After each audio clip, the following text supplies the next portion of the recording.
Good afternoon, everyone. Thanks for being here. It's good to be back in the James S. Brady Press Briefing Room.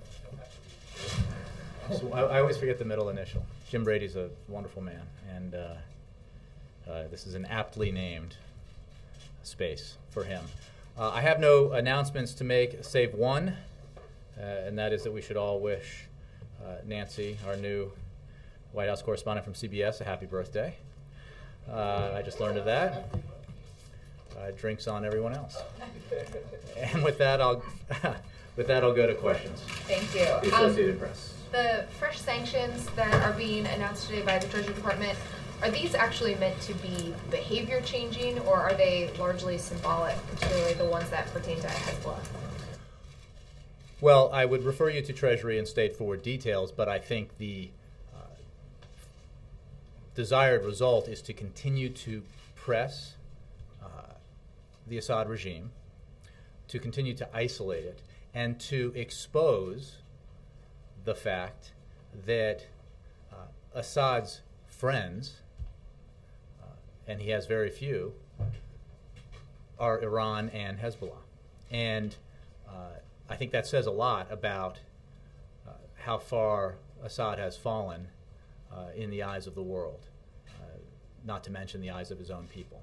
And we are committed to take every step we can to isolate the regime, starve it of resources to finance its brutal crackdown on the Syrian people, and to highlight those who, and expose those who continue to support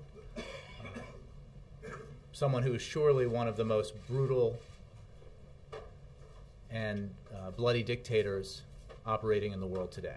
But these aren't actually designed then to force the Assad regime into any type of action, or to actually kind of tighten the economic pressure on them? No, I think every time we take a new step that addresses or comes within the rubric of a financial sanction, it has an impact on the resources that Assad has to finance his crackdown. No single sanction is going to, by itself, prevent Assad from, getting his last bit of financing. But together, collectively, the sanctions enhance pressure, and the sanctions that we periodically announce as we look for other means of pressuring Assad are part of a broader effort that includes diplomatic efforts. It includes increasing our humanitarian aid to the Syrian people, increasing our non-lethal assistance and support for the opposition as part of a broader effort to bring about that day that must come when Assad steps aside and a political transition is allowed to take place. On a totally different topic, the president is holding a fundraiser this weekend at his house in Chicago, where there will be donors in his backyard, presumably some members of the press. Have you talked to him at all about how he feels about having this event in his backyard, in his house? The family's tried to keep the Chicago house sort of a private place for them. I confess I have not spoken to him about the event. I have spoken to him about how he's looking forward to being home and in Chicago. I know that he always enjoys the opportunity to be back in his house. And I think that those who are coming are supporters and friends for this event. For details about the actual campaign event, I would refer you to the campaign. But the president, I know, is looking forward to being back in Chicago. Sure. Hello. Hi. The U.S. won't bring any charges against Goldman Sachs for any dealings with mortgage fraud during the financial crisis. Is the president disappointed by this, and is there any expectation that the Justice Department might take action in the future? I would have to refer you to the Justice Department, and I have not spoken to the president about this. He's very focused on taking measures that assist homeowners in refinancing, taking advantage of these historically low interest rates. He has done quite a bit using his administrative capacity to help that cause, and he has called on Congress as part of the congressional to-do list to take legislative action that will enhance the capacity of homeowners who are underwater, but who could benefit greatly from being able to refinance. Anything else? One last question. Sure. Recent economic data suggests that the U.S. is in better shape now, but there's still some risk remaining from Europe and a possible fiscal cliff. Is the president willing to wait until after the election to tackle the fiscal cliff, or will we see some action before then? Well, let me address that question in a couple of ways. We do not overreact one way or the other to any specific piece of economic data. We focus on trends, and we focus on the work that we can do to help the economy grow and to help it create jobs. This is true, and you've seen us say, using identical words when we have jobs reports, that those that exceed expectations and those that come in below expectations, that we're not focused on any one report, we're focused on the overall trend. And the overall trend here has been one of economic growth and one of positive private sector job creation. We, however, are nowhere near where we need to be, which is why the president is out there every day talking about the need to implement an economic vision that invests in our education system, invests in building roads, bridges, and other infrastructure projects that put construction workers to work, but also help build our economy for the future, invest in research and development and innovative technologies that, again, will be part of the 21st century economy. And while he's calling on Congress to take action to pass a tax cut for 98% of the American people. Lock that in, because we all in Washington supposedly agree on this.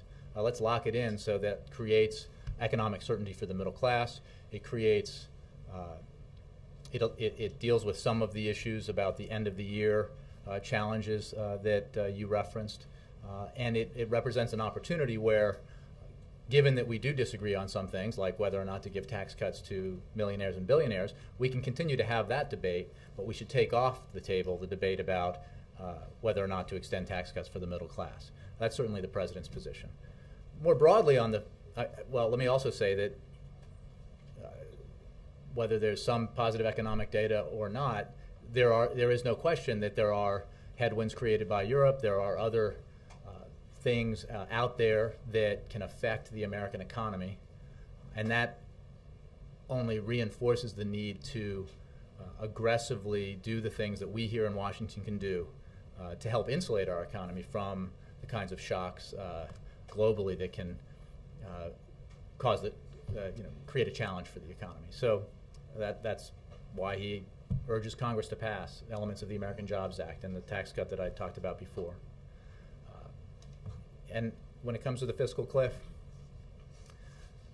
I would just note that, as you know, the president has put forward a balanced plan that tackles this issue and reduces the deficit by over $4 trillion in a balanced way, which everyone agrees, everyone who's serious about this issue agrees is the only way to go about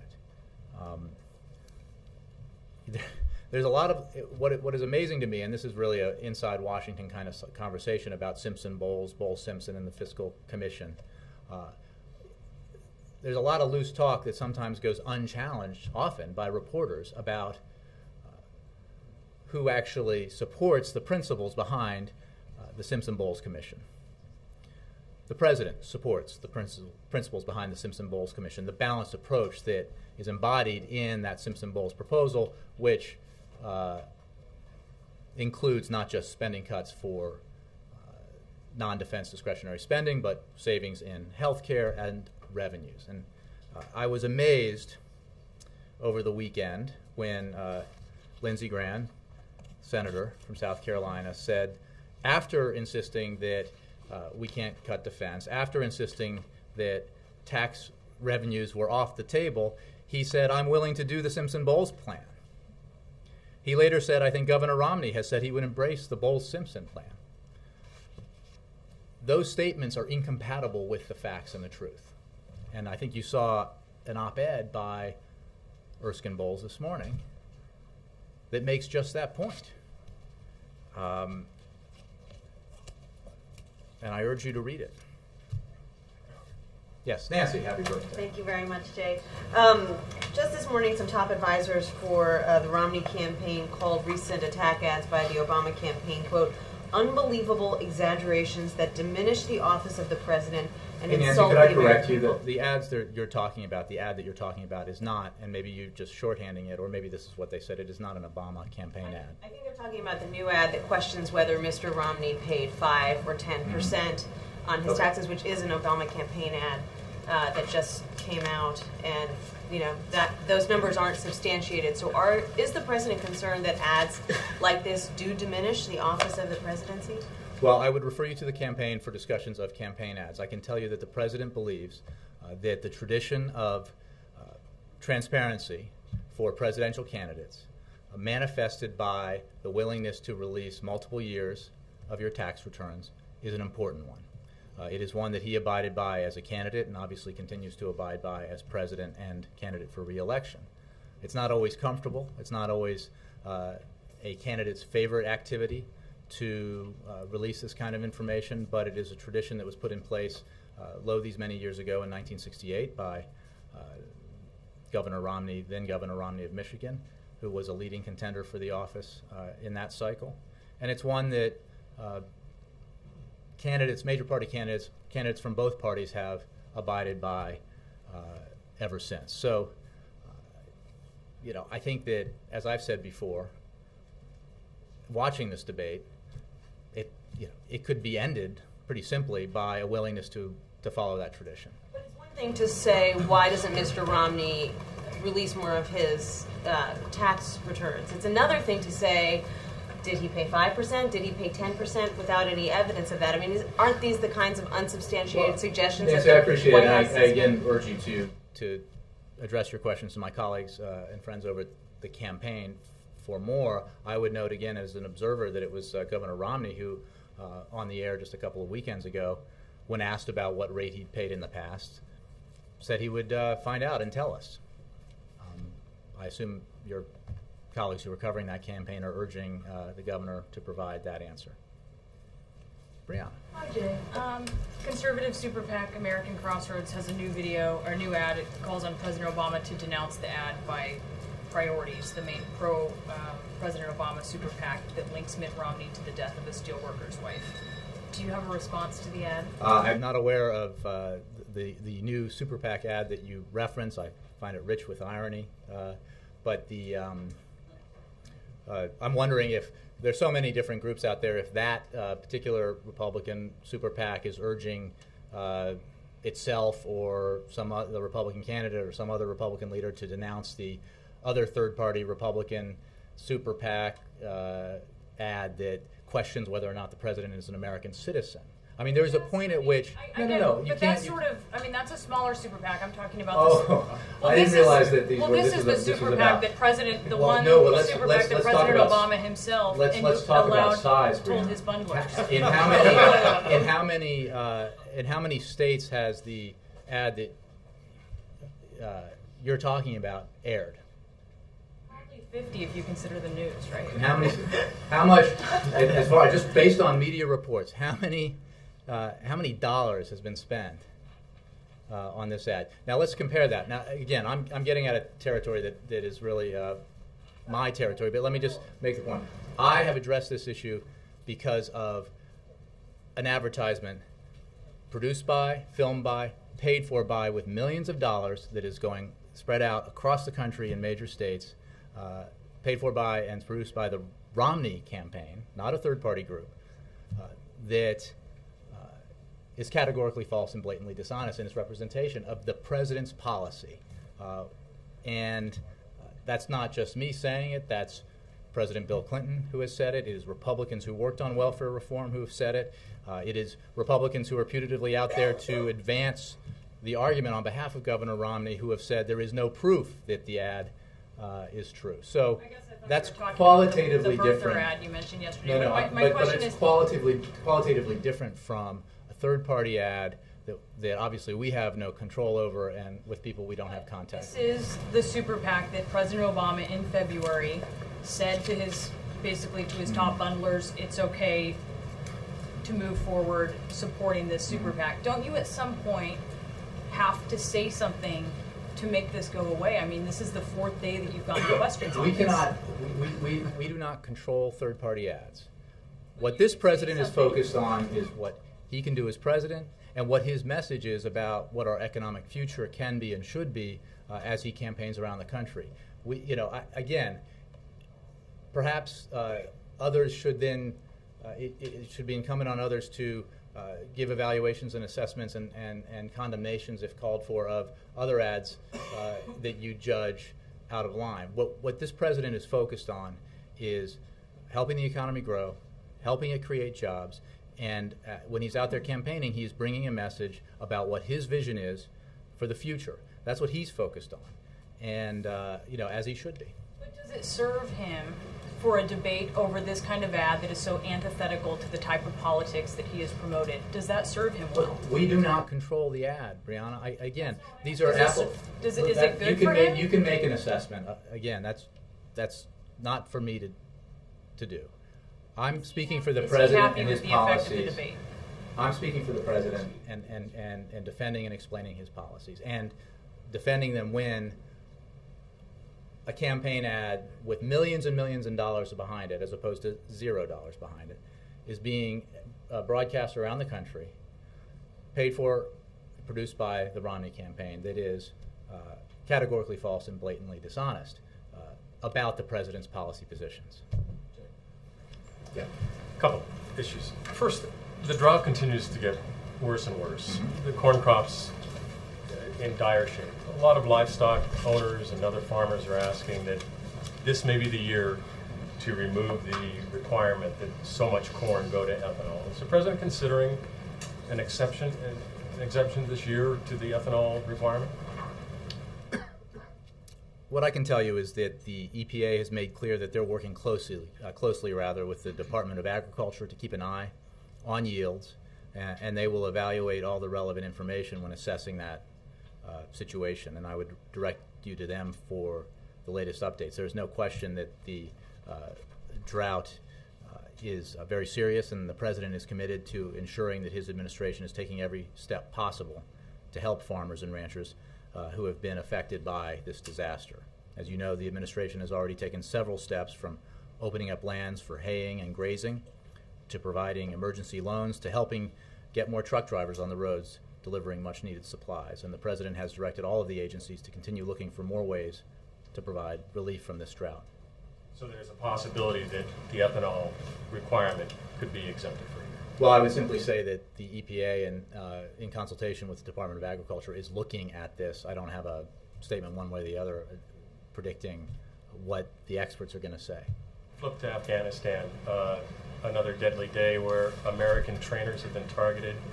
It's the mission of our forces in Afghanistan now to try and train the Afghan army and police. That's 6 dead in 2 different incidents over the past couple of days. What does that say about the training mission in Afghanistan? And is it time to say it's not working? Well, I appreciate the question, and first I'd like to say that our thoughts and prayers are with the families of those who have been killed in the line of service. The latest attack that you mentioned, 3 U.S. forces, Afghanistan service members died following an attack by an individual wearing an Afghan uniform in southwest Afghanistan. For more information about that incident, I would refer you to U.S. Forces Afghanistan. It is too early to say that this latest incident is part of a stepped-up effort on the insurgents' part. We know that they are trying to maximize media exposure of these events, but our military believes that the operational impact has been negligible. Nonetheless, these incidents do concern us, and as I said, our hearts go out to all the victims and their families. I would note that it's important to remember, when you mentioned that training is a focus of the U.S. mission there and the broader ISAF mission. It has been for quite some time, and there are 330,000 Afghan forces with whom U.S. forces and ISAF forces partner every day on missions. And obviously the vast majority of those forces, Afghan forces who work with ISAF and U.S. forces, are doing so in a professional way. And while we are concerned about these incidents, it is important to remember the broader context and the fact that so many Afghans have been brought into Afghan forces, and that number is now up to 330,000, I believe. No change in course in the mission. Well, the president's focus, as you know, is on bringing about the transition in Afghanistan to full Afghan lead that he outlined at Bagram when he visited. He has kept his commitment from the campaign to end the war in Iraq, to focus our mission on achievable goals in Afghanistan, on Al-Qaeda, our principal enemy in the AfPak region. And he has, in that effort, overseen a policy that saw a surge in forces in Afghanistan and is now seeing a gradual withdrawal of forces as we turn over responsibility to the Afghan government and Afghan forces. This was a specific attack aimed directly at leadership of the brigade. This is not a random... I don't diminish at all the seriousness of the attack, and I've made clear that we're concerned about this issue, and our forces and their commanders are evaluating whether or not, and our broader effort there, intelligence included, are evaluating tactics that Taliban are using. But it is important within context here to recognize that missions are being conducted every day, every hour, involving U.S. forces and the 330,000 Afghan forces. Yes? Thanks, Jay. The other day in the gaggle, you declined to comment on intelligence issues regarding the NIE issue. Mm-hmm. On Israel and Iran, there's obviously a lot of discussion that continues on this, with Defense Minister Barak saying that the latest estimate, which apparently everyone is looking at there, comes very close to our own estimate, transforms the situation to an even more urgent one. So I guess I want to ask you more generally, can you comment on whether there's any daylight at this point between Israel and the U.S. concerning Iran's nuclear program? The NSC spokesman I noted this morning came out and said, we continue to assess that Iran is not on the verge of achieving a nuclear weapon. So would you repeat that here? Well, I would tell you that we work very closely with our Israeli counterparts on this issue. We share information as a matter of course, and we share an assessment of where Iran is and what its capacities are and what timelines look like. I won't address reports on intelligence assessments, but I can tell you broadly that we are very much in agreement about Iran's ambitions, Iran's program, and about Iran's failure thus far to live up to its international obligations, which is why we have taken the lead in a broad international effort to impose upon Iran the stiffest, most severe sanctions ever imposed upon a country. And that effort continues day by day and week by week as we pressure the regime into hopefully changing course, changing behavior, rejoining the community of nations, and abiding by its obligations under a variety of UN Security Council resolutions. I would also say that we believe there continues to be the time and space to pursue this course. It is the best course of action to ensure that Iran does not obtain a nuclear weapon. We take no options off the table, and we consult with our allies all the time about the situation in Iran with regards to its program. I would also say that we have eyes, we have visibility into the program, and we would know if and when Iran made what's called a breakout move towards acquiring a weapon. So we have the capacity to judge that as the sanctions regime continues to be implemented. So whatever assessments are circulating, whether in Israel or here, are being assessed, does it address the question of the immunity zone that the Israelis are so concerned about? Again, I'm not going to get into what intelligence assessments might or might not say. I would simply say that we work very closely with the Israelis. We share a view of where Iran is and it is our firm belief that there is time and space to pursue the diplomatic option that includes extremely and increasingly aggressive sanctions, includes diplomatic isolation, and international condemnation, and we will continue that effort. Yeah, on Brianna's question, I understand you can't comment on every third-party ad on both sides, but do you have any regret that it was aboard Air Force One in one of your press gaggles that an Obama campaign official claimed a couple days ago that the campaign knew nothing about this man's story, the man who charged that there was something with his wife dying and that it was because of Bain Capital's actions. And then we find out that the campaign says they had a conference call with him, and they featured him on the Obama campaign website. I think the campaign has addressed this, and I would refer you to their statement. Okay, and putting aside the Romney campaign attacks about it, the president himself, it's been said many times in 2008, talked about changing the tone in politics and saying that this kind of negativity doesn't add to the debate.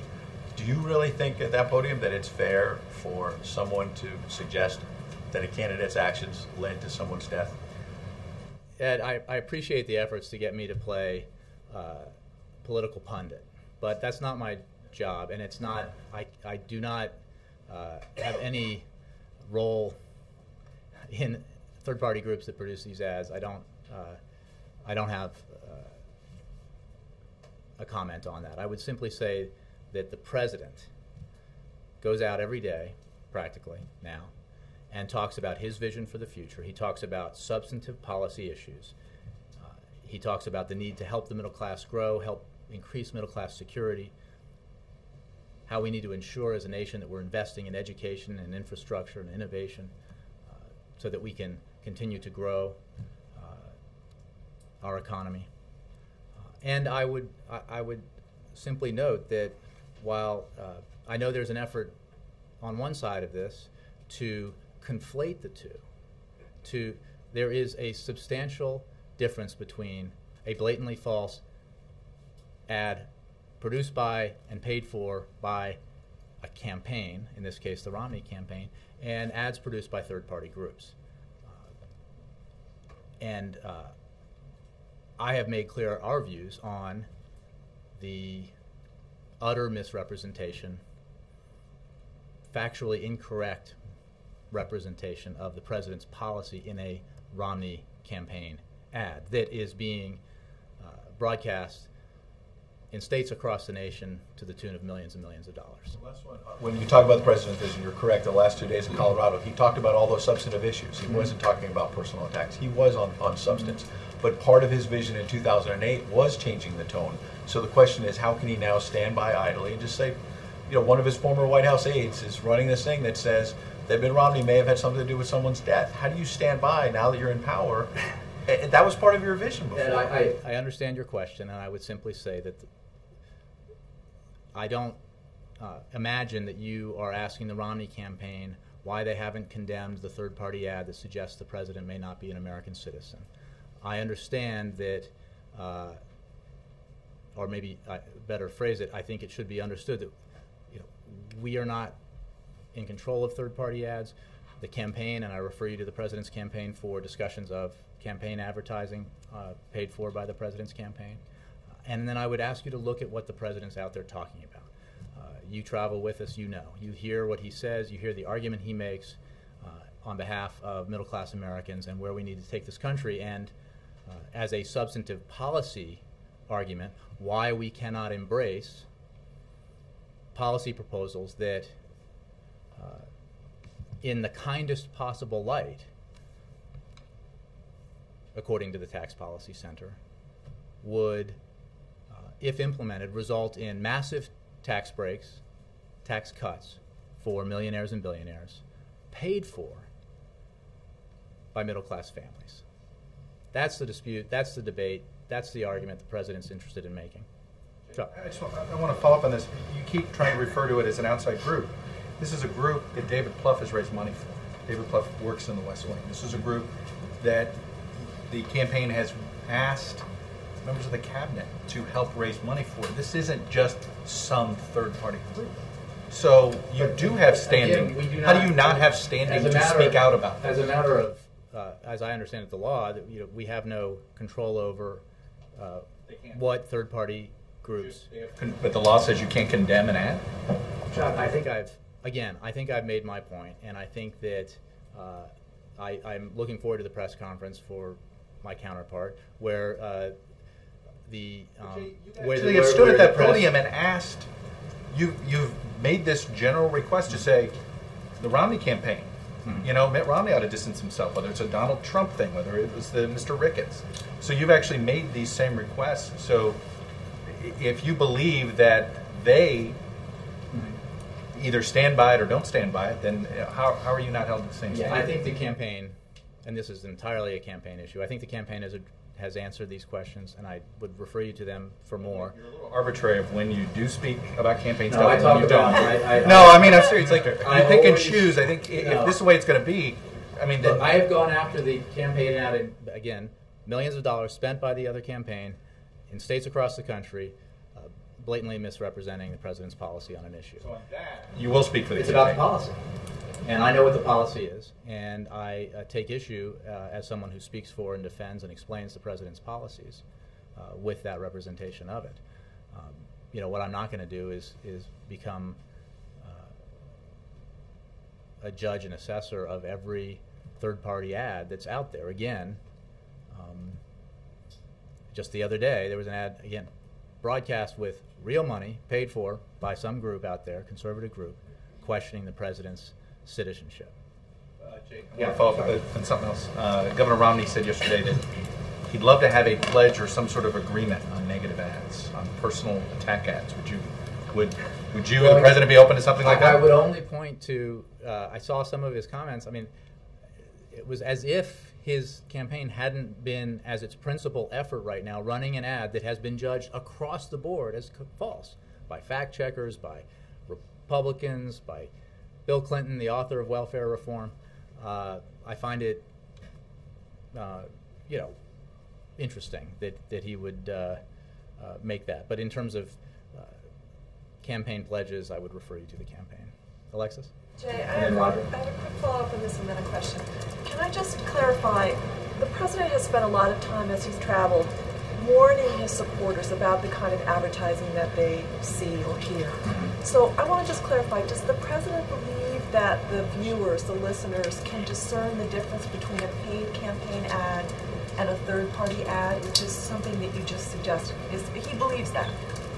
Well, I haven't asked him specifically. I think, as you know, when you watch an ad produced by and paid for by a campaign, the candidate himself or herself approves it, testifies to it, takes responsibility for it. I think that's different from other ads. I would say that most Americans are pretty sophisticated now in terms of being consumers of this kind of advertising.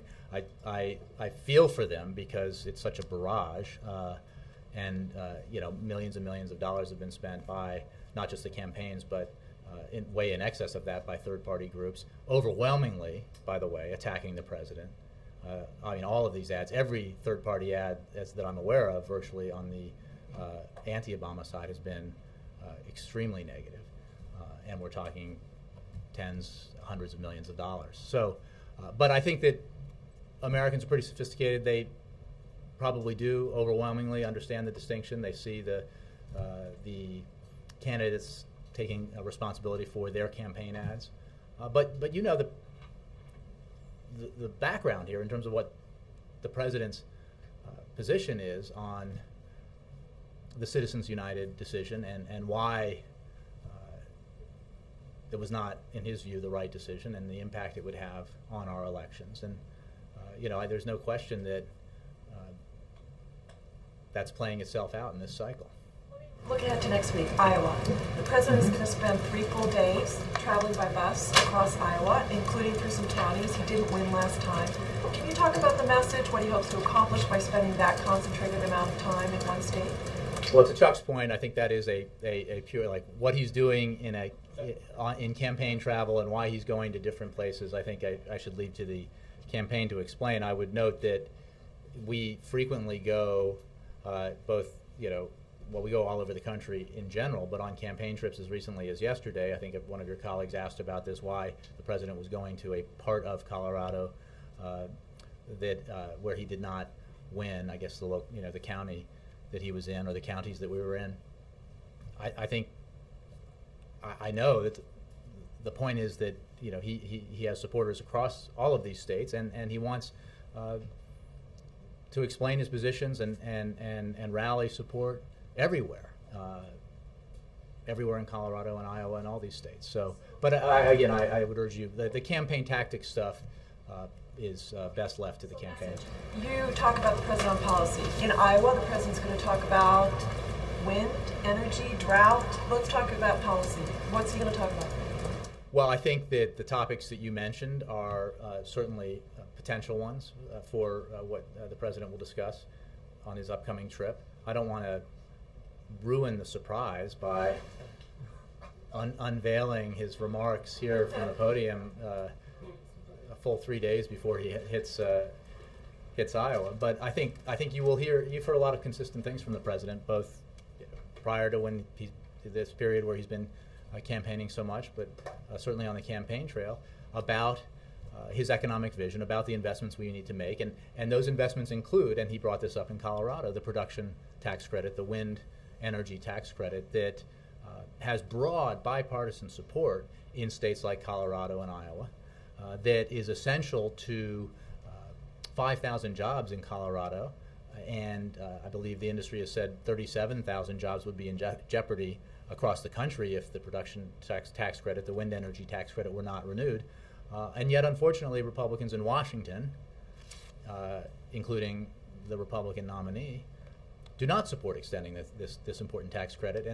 And it's not just the impact of not extending it would be bad enough, and if for those people whose jobs would be threatened, who might lose their jobs because of it, it would certainly be bad enough for the companies that depend on it.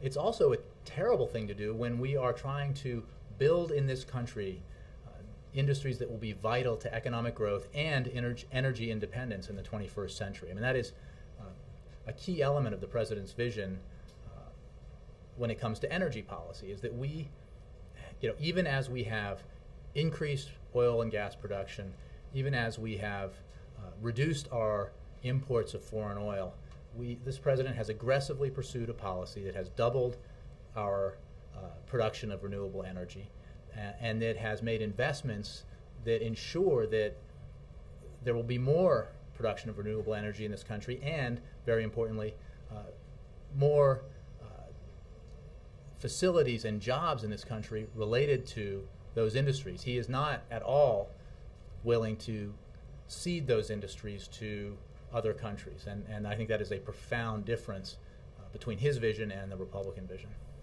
Roger. Thank you. Back to the Syrian sanctions.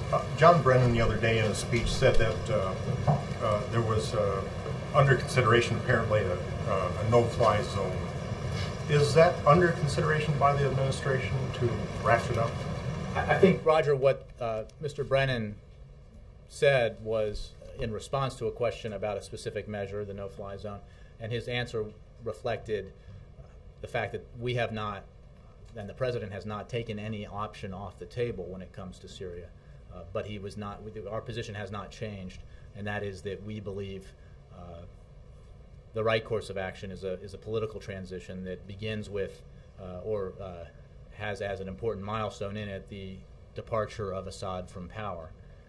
And I would encourage you not to overinterpret what Mr. Brennan said. He was making the point that we have made all along, which is that we are constantly evaluating various options, and the president does not and has not asked his team to take any option off the table. Is there any sort of package of recommendations on the president's desk now for further sanctions, or is it not that far along? For further sanctions? Yeah. Well, I don't know of any, and if I did, I wouldn't tell you. But I would simply say that we are constantly, as the ones announced today, we are constantly looking at other ways of putting pressure on Assad, isolating Assad, both unilaterally as well as with our partners. And that effort continues every day as we provide assistance to the opposition, non-lethal assistance, as we ramp up our humanitarian aid to the Syrian people. And as we continue to pressure our friends and partners around the world to recognize the fact that allying with Assad, helping prolong Assad's brutal, tyrannical regime is a very bad choice, and it puts nations that do so on the wrong side of history and on the wrong side of the Syrian people. One other question, gasoline prices. They've been rising since July 1st after dipping back in June and May.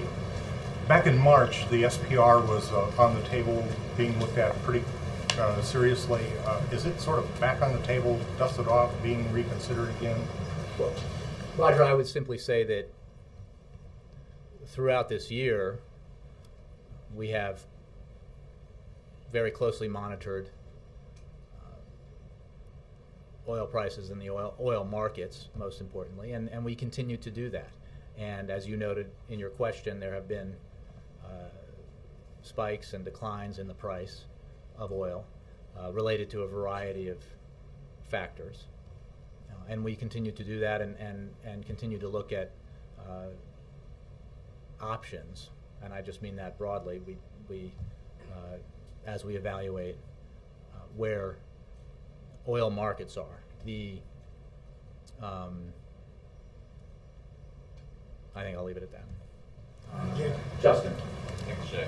Earlier this week, the President signed a law bill that, among other things, imposes new time and space restrictions on protests at military funerals. This has raised some concerns among scholars because it seems to be targeting one specific group, and that's the West River Baptist Church. And I'm wondering, coming after the Supreme Court's ruling last year, how exactly this bill is not a violation of the First Amendment, and also, if we're going to restrict protests at military funerals, why not sort of expand that to the countless other families that have been targeted by that group? Justin, it's an interesting question. I confess that I have not looked into it, so I'll have to take it and get you an answer after the briefing. Okay. Scott. I'm sorry? Can you tell us about the dinner tonight? Certainly. The President is hosting the annual White House Iftar dinner this evening. As you know, this will be the fourth Iftar that President Obama has hosted, continuing the tradition of hosting iftars that began annually under President Clinton and was continued by President George W. Bush. The invited guests include elected officials, religious and grassroots leaders in the Muslim American community, and leaders of diverse faiths and members of the diplomatic corps. The President's remarks, you'll be glad to know, are pulled press. Yes. Here. Thank you. Has the President seen the Romney campaign's welfare ad? I don't know. How about the Priorities USA ad? I don't know. I mean, because I haven't had a discussion with him, and I haven't seen him. After all these questions this week about whether you guys condemn the ad, you haven't asked him whether... I haven't had a discussion with him about it. And I whether haven't seen him watch any about whether he wants to ads. condemn the ad. Is that worth asking him? Again, I haven't had a discussion with him about it. John Christopher. Do that for us? The final ceremony is coming up in London, the Olympics. You've said from this podium, needless to say, that the President and First Lady are particularly thrilled with Team USA's performance in London. Regarding the First Lady's visit, and how was she as thrilled with the response she got from the great people of Great Britain? And when, if any time soon, will the entire U.S. team be coming to the White House? Well, I have no scheduling announcements to make. The games continue, and I know that having spent a lot of time with the President during the course of the past 2 weeks, or nearly 2 weeks, and discussed with him and watched with him some of the Olympics, he is extremely excited, as you heard him say yesterday, about our athletes and their performance, the remarkable achievement of the U.S. women's soccer team, the amazing semifinal match that I think I mentioned the other day. Basically, all work ceased over here in the West Wing, and that includes all offices for the last half hour of that game. And then yesterday's victory in the final, and then just the remarkable performance by athletes, both men and women, in the. Well, I think you should ask them, but I know that, and I'm confident that she believes that the entire experience was a wonderful one. It was a great opportunity to highlight the athletic prowess, but also the of American athletes, but also sort of, I think that we've all seen American competitors handle themselves in that spotlight with great grace and dignity, as have athletes from so many nations. Now these are practically, or even more than 90 medals. That's going to be a lot of participants. So you'll keep us posted on that reception. Yeah. Again, I have no scheduling announcements. Thanks, Jay. Jay, Last question, Olivia. Jay, you talked pretty confidently about having eyes on and visibility into the Iranian nuclear program. Well, there are IAEA inspectors, as you know. Yeah. But yesterday, I think it was yesterday, the Israeli defense minister said that actually it's getting harder to tell what's going on inside the Iranian nuclear program. And I'm wondering if you can reconcile those two comments. I mean, as of today, you're not concerned about a degradation of the intelligence coming in on that program? I'm not going to get into specific details about intelligence. I would simply note that we have, there are international inspectors, and that we feel confident that we would be able to detect a breakout move by Iran towards the acquisition of a nuclear weapon. Thanks. Week ahead? Oh, one day I'll remember. I do have a week ahead. On Saturday, the President will travel to Chicago, Illinois, where he will remain overnight. On Sunday, the President will attend campaign events in Chicago. On Monday, the President will depart Chicago en route Council Bluffs, Iowa, where he will begin a 3-day bus tour. In Iowa, the President will attend campaign events in Council Bluffs and Boone. The President will remain overnight in Des Moines, Iowa. On Tuesday, the President will travel to Oskaloosa, Marshalltown, and Waterloo, Iowa, for campaign events. The President will remain overnight in Cedar Rapids, Iowa. On Wednesday, the President and First Lady will travel to Dubuque and Davenport, Iowa, for campaign events, and later on Wednesday, the President and First Lady will return here to Washington, D.C. On Thursday, well, she will be with the President on Wednesday, and then it says the President and First Lady will return to Washington. I assume so, since she will not be with us on Monday and Tuesday. She will be in Chicago this weekend, though. I'll have to get that for you. On Thursday and Friday, the President will attend meetings here at the White House. Thank you all very much. And 6 are invited tonight for the car dinner. I don't have any more information on it. Thank you.